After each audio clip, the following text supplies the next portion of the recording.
حي على الفلاح. وقل رب زدني علما.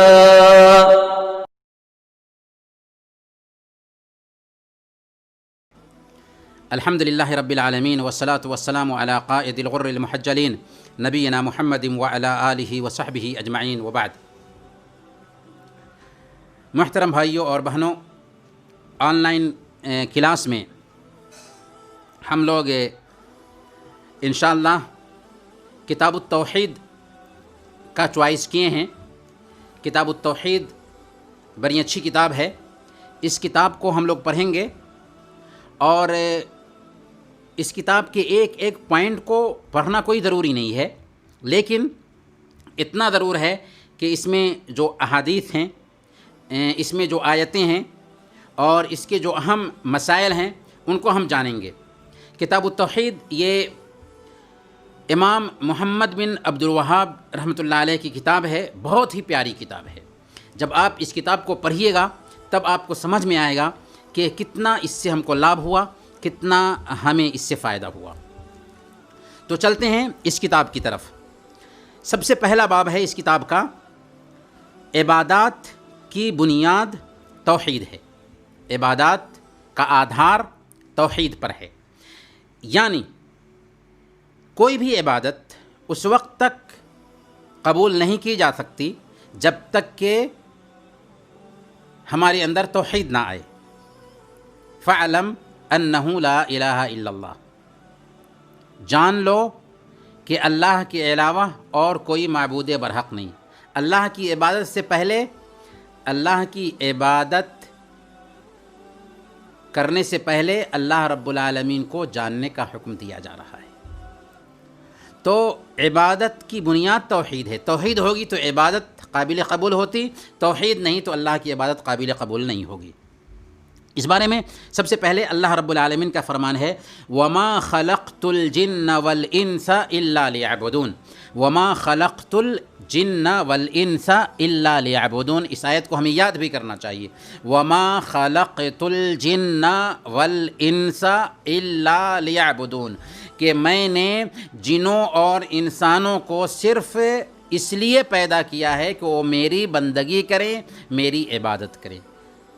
ایک سوال یہ ہے کہ اللہ تعالیٰ نے انسانوں اور جنات کو کیوں پیدا کیا؟ اس کا جواب کیا ہوا؟ اس کا جواب یہ ہے کہ اللہ تعالیٰ نے انسانوں اور جنات کو اپنی عبادت کے لیے پیدا کیا ہے. دلیل کیا ہے؟ وَمَا خَلَقْتُ الْجِنَّ وَالْإِنسَ إِلَّا لِيَعْبُدُونَ. دوسری آیت ہے، وَلَقَدْ بَعَثْنَا فِي كُلِّ أُمَّةٍ رَسُولًا ان اعبدوا اللہ واجتنبوا الطاغوت. ہم نے ہر امت میں رسول کو بھیجا صرف اس لیے کہ لوگ اسی کی بندگی کریں، ایک اللہ کی بندگی کریں اور طاغوت کی بندگی سے، طاغوت کی عبادت سے بچیں. طاغوت کی عبادت سے بچنے کا حکم کیوں دیا گیا؟ اس لیے کہ عبادت ایک اللہ کی ہونی چاہیے اور طاغوت کی عبادت نہیں ہونی چاہیے. طاغوت کیا ہے؟ کل ما یعبد من دون اللہ، اللہ کے علاوہ جس کی بھی عبادت کی جاتی ہے وہ طاغوت ہے. اور ہمیں حکم ہے کہ ہم صرف ایک اللہ کی عبادت کریں. اور سارے انبیاء کرام اسی توحید کی طرف دعوت دینے کے لیے بھیجے گئے تھے. دلیل کیا ہے؟ وَلَقَدْ بَعَثْنَا فِي كُلِّ أُمَّةٍ رَسُولًا أَنِ اعْبُدُوا اللَّهَ وَاجْتَنِبُوا الطَّاغُوتَ، کہ ہم نے ہر امت میں رسول کو بھیجا. ان رسولوں نے کیا کہا؟ کہ صرف ایک اللہ کی عبادت کرو اور طاغوت کی عبادت سے بچو. لہذا ایک بندے کو صرف ایک اللہ کی عبادت کرنی ہے اور طاغوت کی عبادت سے بچنا ہے. تیسری آیت ہے، وَقَضَى رَبُّكَ أَلَّا تَعْبُدُوا إِلَّا إِيَّاهُ وَبِالْوَالِدَيْنِ إِحْسَانًا. وَقَضَى رَبُّكَ أَلَّا تَعْبُدُوا إِلَّا إِيَّاهُ وَبِالْوَالِدَيْنِ إِحْسَانًا، کہ تیرے رب کا فیصلہ ہے، تیرے رب کا فیصلہ ہے، تیرے رب نے فیصلہ کر دیا ہے کہ تم صرف اسی اللہ کی عبادت کرو اور اللہ کے علاوہ کسی اور کی عبادت کرنا جائز نہیں ہے، صرف ایک اللہ کی عبادت کرو اور والدین کے ساتھ اچھا سلوک کرو۔ گویا کہ یہاں پر دو باتیں بتائی گئی۔ پہلی بات یہ ہے کہ عبادت ایک اللہ کی ہونی چاہیے اور ماں باپ کے ساتھ اچھا سلوک ہونا چاہیے۔ گویا کہ عبادت کی بنیاد توحید ہے۔ اگر توحید ٹھیک تو عبادت ٹھیک، توحید ٹھیک نہیں تو عبادت ٹھیک نہیں۔ اب آئیے ایک حدیث پڑھتے ہیں، صحیح بخاری اور مسلم کی یہ حدیث ہے۔ صحیح بخاری اور مسلم میں یہ حدیث ہے، حضرت معاذ بن جبل رضی اللہ تعالی عنہ اس حدیث کے راوی ہیں۔ حضرت معاذ بن جبل رضی اللہ تعالی عنہ اس حدیث کو بیان کرتے ہیں۔ ان کا بیان ہے کہ ایک دفعہ اللہ کے نبی صلی اللہ علیہ وسلم کے ساتھ وہ گدھے پر سوار تھے، یعنی وہ کہتے ہیں کہ ہم ایک مرتبہ اللہ کے نبی صلی اللہ علیہ وسلم کے ساتھ گدھے پر سوار تھے۔ آپ نے اس وقت فرمایا، کیا فرمایا؟ یا معاذ اتدری ما حق اللہ علی العباد، یا معاذ اتدری ما حق اللہ علی العباد، اے معاذ کیا تم جانتے ہو کہ اللہ کا بندوں پر کیا حق ہے؟ وما حق العباد علی اللہ، اور بندوں کا اللہ پر کیا حق ہے؟ ایک سوال ہے۔ سوال کیا ہے؟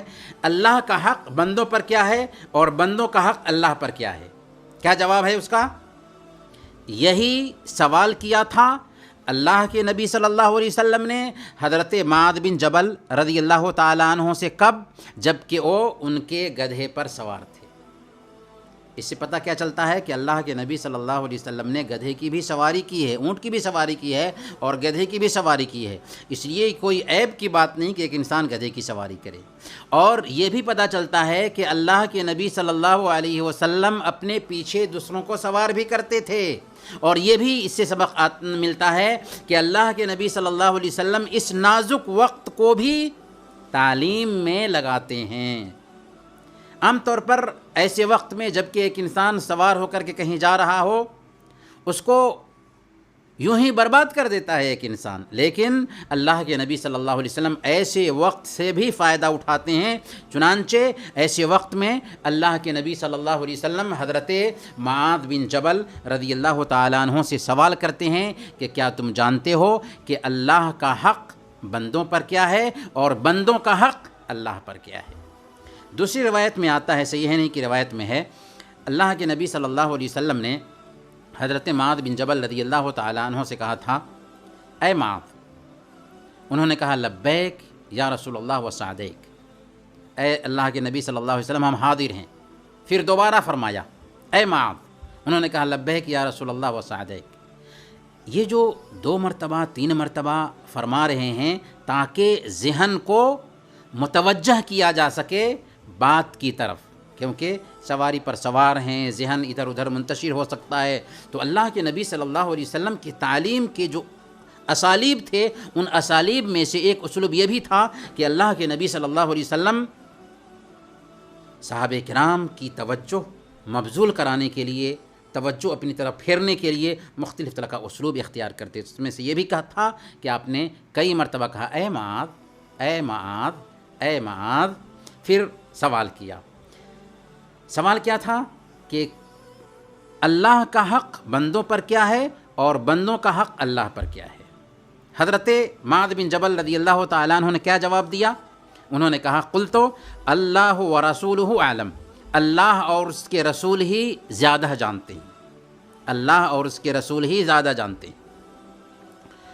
آپ نے فرمایا حق اللہ علی العباد ان یعبدوہ ولا یشرکوا بہ شیئا، اللہ کا حق بندوں پر یہ ہے کہ بندے صرف ایک اللہ کی عبادت کریں اور اس کی عبادت میں کسی دوسرے کو شریک نہ ٹھہرائیں۔ اللہ کا حق بندوں پر کیا ہے کہ بندے صرف ایک اللہ کی عبادت کریں اور اللہ کی اس عبادت میں کسی دوسرے کو شریک نہ ٹھہرائیں۔ یہ ہے اللہ کا حق بندوں پر۔ وحق العباد علی اللہ اللہ يعذب من لا یشرک بہ شیئا، اور بندے کا حق اللہ پر یہ ہے کہ جو بندہ اللہ رب العالمین کے ساتھ کسی کو شریک نہ ٹھہرائے اس کو سزا نہ دے، اس کو عذاب نہ دے۔ یہ اللہ تعالیٰ نے اپنے اوپر یہ حق رکھا ہے کہ جو بندہ میری عبادت میں کسی دوسرے کو شریک نہیں ٹھہرائے گا اس کو سزا نہیں دے گا۔ اللہ نے یہ حق اپنے اوپر رکھا ہے۔ تو حضرت معاذ بن جبل رضی اللہ تعالیٰ عنہ جب سن لیتے ہیں کہ اللہ کا حق بندوں پر کیا ہے اور بندوں کا حق اللہ پر کیا ہے، اور جواب مل جاتا ہے اللہ کا حق بندوں پر یہ ہے کہ بندے صرف اللہ کی عبادت کریں اور اس کی عبادت میں کسی دوسرے کو شریک نہ ٹھہرائیں۔ یعنی دو بات ہے، اللہ کی ہی عبادت کرنا ہے اور عبادت میں کسی دوسرے کو شریک بھی نہیں ٹھہرانا ہے۔ یہ نہیں چلتا کہ اللہ کی عبادت کر رہے ہیں تو کامیابی کے لیے کافی ہے، نہیں۔ کچھ لوگ ہوتے ہیں کہ اللہ کی بھی عبادت کرتے ہیں اور شرک بھی کرتے ہیں۔ اللہ کہ نبی صلی اللہ علیہ وسلم نے کہا کہ اللہ کی ہی عبادت کرنا ہے اور اللہ کی عبادت میں کسی دوسرے کو شریک نہیں ٹھہرانا ہے۔ یہ اللہ کا حق ہے بندوں پر کہ وہ اللہ کی عبادت کریں اور اس کی عبادت میں کسی دوسرے کو شریک نہ ٹھہرائیں، اور بندوں کا حق یہ ہے کہ جو بندے اللہ کی عبادت میں کسی دوسرے کو شریک نہیں ٹھہراتے ہیں اس کو سزا نہ دیں۔ جب حضرت معاذ بن جبل رضی اللہ تعالیٰ عنہ نے یہ بات سنی تو اللہ کے نبی صلی اللہ علیہ وسلم سے کہا، قلت یا رسول اللہ افلا ابشر الناس، کیا میں لوگوں کو اس کے بارے میں بشارت نہ دے دوں؟ کیا لوگوں کو بتا نہ دوں؟ یہ تو بشارت والی بات ہوئی، کیا میں لوگوں کو جا کر کے بتا نہ دوں؟ اللہ کے نبی صلی اللہ علیہ وسلم نے فرمایا لا تبشرہم فیتکلوا، تم ایسا مت کرو کہ اسی پر بھروسہ کر کے لوگ بیٹھ جائیں گے اور عمل کرنا چھوڑ دیں گے۔ آخر اللہ کے نبی صلی اللہ علیہ وسلم نے حضرت معاذ بن جبل رضی اللہ تعالیٰ عنہ کو کیوں منع کیا؟ کیونکہ ہر مجلس میں ہر طرح کی بات نہیں کی جاتی۔ ایک عام ذہن رکھنے والا انسان ہو سکتا ہے کہ اس سے یہ سوچ لے کہ اگر ہم شرک نہیں کرتے ہیں تو ہماری معافی ہو جائے گی